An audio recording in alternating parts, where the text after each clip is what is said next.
So you've decided to make digital archives of your records. You've got an analog to digital converter plugged in, your recording software is fired up, you drop the needle and start recording, and suddenly you remember that vinyl is an analog medium that doesn't filter out crackles and dust spots. Look at those peaks! Well, if you've done your homework, you'll remember in my video about transferring vinyl to digital that you can use software like Audacity to find obvious clicks like these and manually remove them. But there are times when littler clicks are just as noticeable but hard to find. You could just leave them in and appreciate your vinyl rips exactly as they are presented on the turntable. But if you're an obsessive freak like me, you could look for a program that can help you filter out those crackles. And that's what we're going to do today.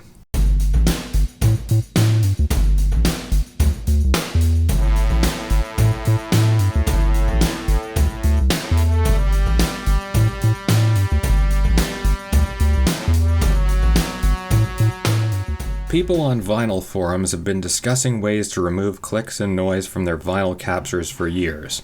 And like all things related to audio gear, if you ask 4 people for their recommendation, you'll get 6 different answers. So to get an idea of what works, I decided to look at 2 prominent software packages that are designed to automatically remove clicks from digital recordings of records. These 2 that I found are Click Repair and WAV Corrector. My goal is to find out how well they work, and hopefully help you decide if you want to use one. And before I say anything else, I'm well aware that this is a niche topic and most people will just opt for a digital copy of an album rather than edit the audio recorded from a record. This video is meant for the people who, for whatever reason, find that a vinyl rip is the best option for storing their music digitally. So if anyone here leaves a comment saying that this is pointless, I have now rebutted you and you are hereby cancelled. I decided to compare these 2 programs in particular because they are some of the most affordable and accessible options in this type of software. Of course, there are many others, so feel free to leave your suggestions for click removal software in the comments. I'll be glad to hear about them. First up is Click Repair. This simple, no-nonsense program was first developed several years ago by an Australian mathematician named Davies, who I presume was looking for a way to remove the noise from his old records before burning them to CDs. So he used his mathy skills to develop an algorithm to scan that noise and remove it automatically. When it worked well enough, he put it online as shareware, and he's been updating it with various version releases ever since. Having used Click Repair for a little while now, I can say it's clear that Davies did his homework when he built this, because it works excellently. From the start, I've been impressed with Click Repair's ability to filter out a lot of the little clicks that are hard to remove by hand. Well, mouse. Of course, you might not get that impression from looking at the GUI here. The design is simple, direct, and no nonsense, just like its website. Seriously, don't try to view the site on your phone, because it looks like it hasn't been updated since the mid-noughties. But once you start processing audio through it, you'll quickly see the power behind its simple appearance. Click Repair works by taking an uncompressed, lossless audio file, typically a WAV or ALAC file, and filtering it through 2 different noise-detecting algorithms. Both are controlled by different sliders. D-Click detects your standard clicks and pops that most people think about when they think of record noise, and D-Crackle handles more complex surface noise like persistent hisses and crackles that are often found on older, more severely worn records. When you load up a file, these 2 filters scan through the samples with the sensitivity you selected. This can either be done fully automatically or with some manual control, depending on the settings in this bar. Clicks are corrected automatically unless they involve more than the number of samples you choose. If a click is too large for the threshold, the program pauses and lets you review the choice. You can adjust corrections by dragging the waveform like this. The interesting thing about Click Repair is that it basically lets you monitor corrections in real time and adjust the sensitivities accordingly. You can listen to the original audio for reference, then switch to the cleaned audio to check the output quality.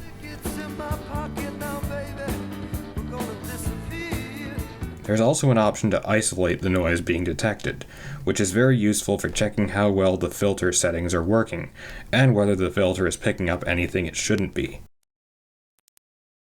You can also turn off audio altogether, which lets the program scan as fast as possible. This is great for saving time, but it also reveals one of the weaknesses of Click Repair. You can't go back and review or change the corrections it makes. The filter only pauses or moves forward. Every change must be reviewed and committed to in real time. Essentially, you're doing live mastering. If after the file is processed you find that something was missed or there's an error, you're more or less forced to open the original unprocessed copy again and start over. It's also rather counterintuitive to review a correction. There isn't an obvious way to replay the audio leading up to a correction once it's been flagged. This is especially cumbersome if Click Repair is running on automatic mode and you haven't been listening. Essentially, you have to be familiar with the quality of your recording beforehand and anticipate where to adjust the quality as the program runs. And that's not always easy.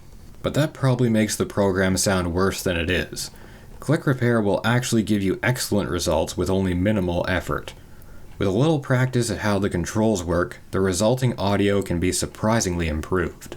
Most guides I've seen recommend setting the filters as low as possible to preserve the original audio quality, especially the transients, as much as possible, and I've found this to be the case. In general, decrackle should be left off completely unless it's needed. That is, when a section has become damaged on the record and become noticeably and persistently crackly. Declick can be set to 5 or 10% to start with, then moved up as needed. Of course, since there isn't a way to backtrack, this means restarting the correction if you notice that too many clicks have been missed. In some cases, like here, I found it necessary to turn the settings up to 30 or 40 to get all the clicks from an older record out. Fortunately, this hasn't seemed to affect the final quality of the sound much to my ears. Davies seems to have done an excellent job of programming his algorithm to separate clicks from audio. False positives seem to be very few. Some other tools that help keep the filters accurate are reverse and pitch protection. Reverse makes Click Repair scan each little section of your file backwards. This is useful when your audio contains sharp cymbal or drum hits, or any other sound with a sudden, big attack, since the filters can sometimes pick these up as false clicks. Reversing the audio changes these sharp hits into slow crescendos and reduces the chance of a false positive. Pitch protection is designed for instruments like horns that can have sharp, persistent high-frequency overtones. These can get picked up as crackles, but pitch protection recognizes and keeps them in. I almost always keep reverse turned on since it's always helpful and doesn't seem to produce side effects, and I use pitch protection on recordings with horns or lots of cymbals. Overall, Click Repair offers you a very powerful suite of tools for fixing a range of problems that can come with digitizing vinyl. Even with only basic tools used, Click Repair creates very clear, transparent files from recordings with a lot of different clicks and noises. One more thing to note is that Click Repair does not record audio or split tracks after it has finished processing a file. You'll need to use a separate program like Audacity or Adobe Audition to capture the record first. Then use that program afterwards to listen to the results and split up tracks if you need to. This isn't a great inconvenience for me since I'm a bit of an audio software nerd, but I can see how it might be awkward for others, so take that detail under advisement. Our next software option will be WAV Corrector. This software was originally made by David Higgins in about 2000, and once again you can tell that's when this website was made as well. Like Click Repair, this software came about because the developers were looking for a convenient graphical click editing tool. And it's free. There used to be a paid premium version, but now that's been opened up for anyone to unlock when they download it. When we open it up, there's once again a very old-school GUI design. This rather basic, high-contrast design seems to be a bit of a trend with this software, but there's nothing inherently wrong with that. They do what they're built to do and don't feel a need to be flashy. Now, WAV Corrector does much the same thing as Click Repair, but its control style is notably different. Before anything else happens, you're asked to set up your filters. The default setting is 3, and this is what I first used to test it. When you open up a WAV file or other lossless file, the very first thing it does is scan the entire file and generate a list of corrections, which you can then review with the graphic interface here.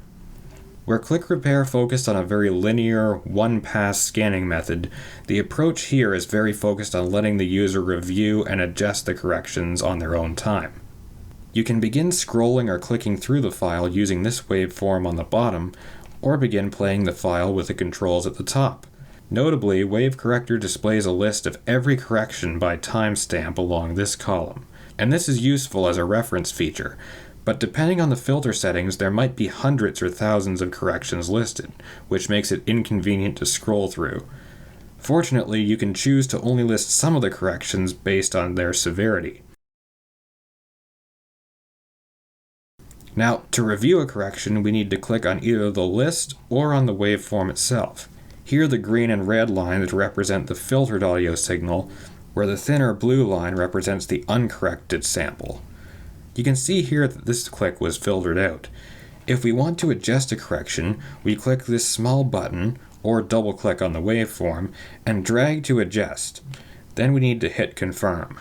One thing you'll probably notice already is that the controls on WAV Corrector are noticeably more fiddly. There's a lot more clicking to do to get to the correction you want.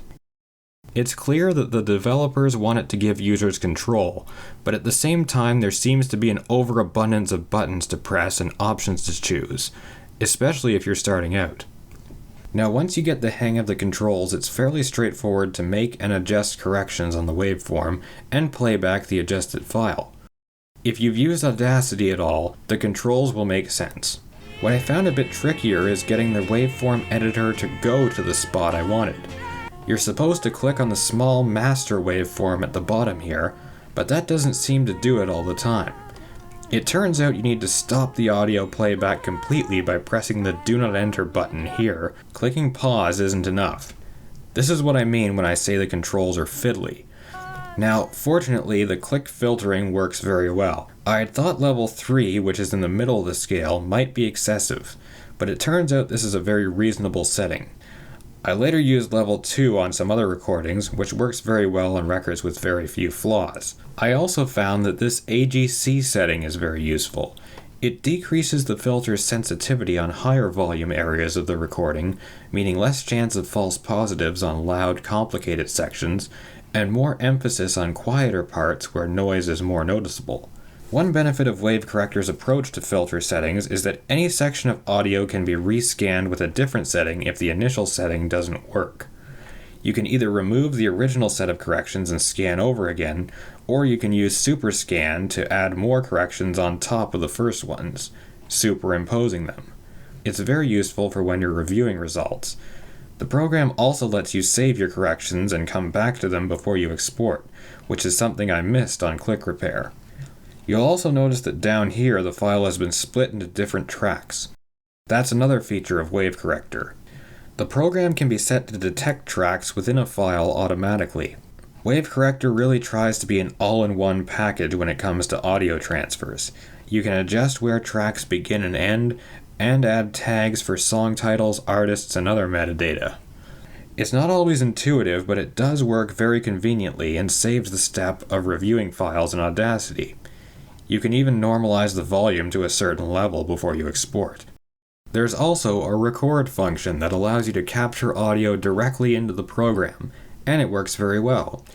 You can record a whole record, pause the recording when you flip sides, and split up tracks in the editing process. WAV Corrector lets you record in sample rates up to 96 kHz and a bit depth of up to 24 bits, so it's well equipped for high-end capture equipment. Most importantly, it also saves an unedited copy of the raw file that you can review independently. It really does offer a front-to-back solution. Now naturally, if you're familiar with this channel, you'll know I had to do an audio comparison on these two programs. So I've done transfers of a few records and processed these same recordings on both Click Repair and WAV Corrector.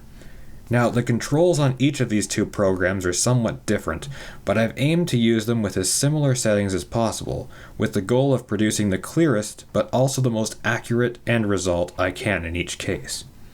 The first album we'll look at here is by Melanie, titled The Good Book. Melanie is a pretty cool folk artist. She even played at Woodstock.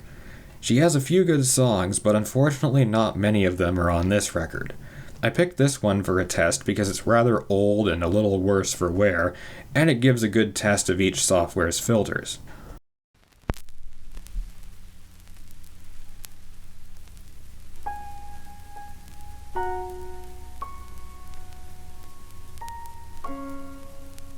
Listening to the raw audio, the signal is pretty crackly. I found I often had to set the filters rather high in click repair to iron most of the damage out.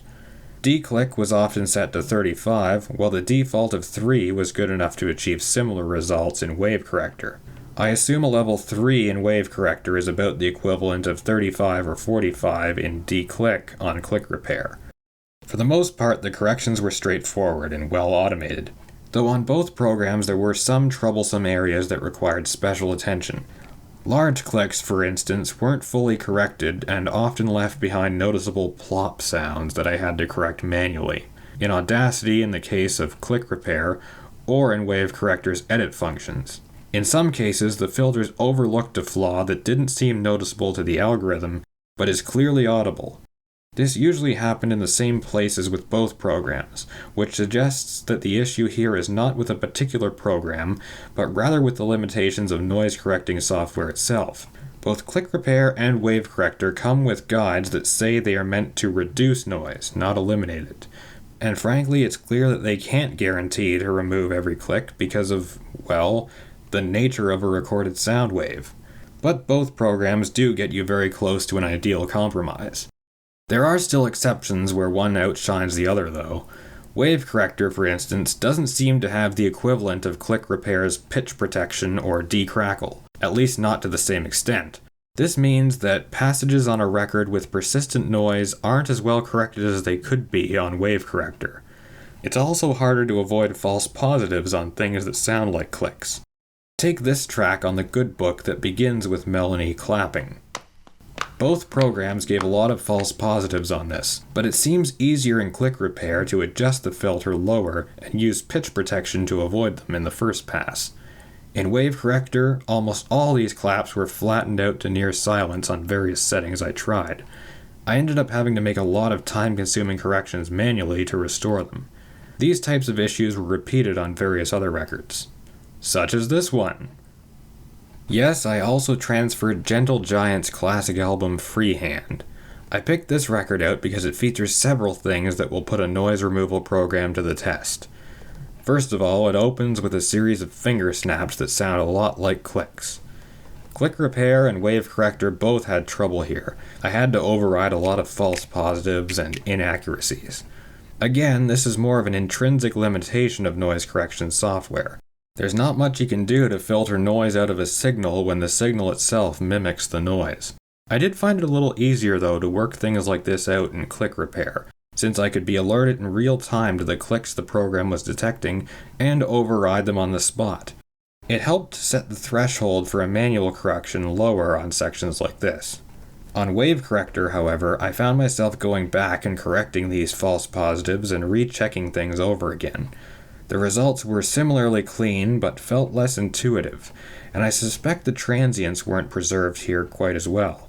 Now this could be my own bias toward one way of doing things, or a lack of practice with all the controls of WAV Corrector. So if it turns out you can get this kind of correction done well on WAV Corrector, I will stand corrected. Pardon the pun. There's another track on this record, Freehand, that on my pressing has suffered some persistent, crackly, sibilant damage, and once again Click Repair seems to be slightly better equipped to deal with it than WAV Corrector, thanks to Click Repair's decrackle feature. Now, both programs produce similar results on this track, and both of the end result tracks still suffer from the same sibilant that seems to be a part of the groove. But to my ears, Click Repair's decrackle feature was able to remove more of that sibilant bite than WAV Corrector. Besides these weak points, both programs produced tracks that were very similar in quality for this album. It's often difficult to tell them apart, though I suspect the results from WAV Corrector might be degraded ever so slightly to discerning ears, due on this particular recording to some uncertainty on how to adjust the filter settings. On records with minimal wear or dust, both programs produce stellar results with well-preserved dynamics and detail, such as on this transfer of David Bowie's Heroes. But again, if a record naturally has a lot of dynamics, the program can run into problems. Take this copy of Talking Heads' Remain in Light. Now, Remain in Light has a lot going on sound-wise. Lots of complex African-inspired rhythms, lots of harmonies, lots of burn and Eno weirdness. And once again, on tracks with lots of claps or cymbals, like Seen and Unseen, Click Repair does a better job of preserving those delicate, high-frequency attacks than WAV Corrector. Using an ABX test, I was able to tell the difference rather consistently between the two versions of this track. This happened even after I had taken care to adjust WAV Corrector's filters and weed out false positives. I'm convinced that Click Repair's pitch protection filter makes an important difference in cases like this. So what have we learned from all these tests? Well, based on this comparison, it seems Click Repair and WAV Corrector both do a very good job of eliminating clicks automatically in average cases. Putting audio from a record that's in good to fair condition through either program will give very clear, dynamic results. Both programs root out many clicks that would otherwise be time-consuming to find and correct manually. It's in those more severe cases, or edge cases, when we begin to see the differences in each program's algorithms. In particular, Click Repair is better equipped to handle things like persistent groove crackle or sections with a lot of sharp, high frequencies. I also get the feeling that Click Repair's user interface is easier to navigate and less anal retentive than WAV Corrector. Now, does this mean I should recommend Click Repair over WAV Corrector? Normally I would, but there's another important factor here. WAV Corrector is now freeware, while Click Repair requires a one-time purchase to use after a 3-week trial period. A license costs 40 American dollars. That's about $53.88 in Canadian dollars. And for a lot of us budget audiophiles, that can be a fair bit. And if you're the kind of person who can afford an air-suspended linear tracking turntable with its own power line, you probably aren't digitizing your records to begin with. So my recommendation is to try WAV Corrector first and get familiar with it. If you find after a while that the results aren't quite cutting it, that is, some of the frequencies are being cut off in places, or some undesirable noise is being missed, then try Click Repair. The best part about trying Click Repair, too, is that you can use it as much as you want for 3 weeks. Plenty of time to get familiar with it and make comparisons before you decide whether to buy. And I should note, if you decide to get a full license for Click Repair, please pay for it. This isn't made by some multinational company that's making bank selling enterprise versions of its software to other companies. It's maintained by a single guy in Australia who made it originally as a personal project. Supporting this will really help the software continue to be maintained. Overall, if you digitize a lot of your records or plan to do so, I really recommend trying these click correction tools out. They've saved me a lot of time and effort so far and created really great sounding transfers. Even if you decide to pay for a program, the amount of time it saves after transferring a few records is more than worth the cost. So, thank you for watching. I hope this review/audio shootout has been helpful for you. This one ended up taking a long time because I found myself trying a lot of comparisons with various settings used on each program. If you'd like to see more of my stuff, click on the subscribe button. And if you really like what I do, you can donate to my Ko-fi page in whatever amount you'd like. Thank you very much again. Until next time, happy listening.